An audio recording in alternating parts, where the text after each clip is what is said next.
Mga ordinaryong mamamayan sila Bakit mo nga kayong sinto-sinto? Pinagaya lang naman namin kayo. na nilalamangan. Pinadala ko ng may-ari nitong gusali. Magtataas na kasi siya ng upa. Pero kung ang tenant ay isang kung fu master, Dapat siyang turuan ng leksyon para alam niya kung saan lulugar. mukhang sila ang mahihirapan.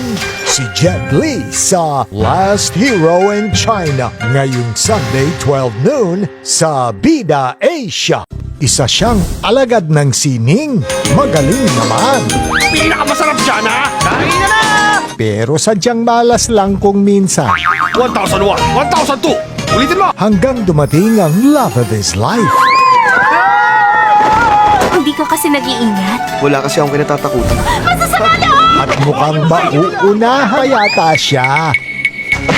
Flirting Scholar ngayong Sunday 12 noon sa Bida Asia. Ayon sa propesihang kapalaran ni Lord Conqueror, Ano ba ang dapat kong gawin para sa magiging laban namin nag-iisa kong katunggalin si Sword Saint? ay nakasalalay sa buhay ng dalawang bata. Diyan magmumula ang dalawang disipulo mo. Yung isa ay may pangalan na Will, yung isa naman ay may pangalang Cloud. Ngunit hindi nito isinaalang-alang ang isa pang malaking puwersang kapangyarihan ng pag-ibig. Storm Rider ngayong Sunday 12 noon sa Bida Asia. Kung hindi lang napaslang ang kanyang ama, Kaya mag-iwan ng basic techniques ng Legends. Pwede mo ipag-alalan. marahil ay naturuan siya nito ng harapan. Paalam.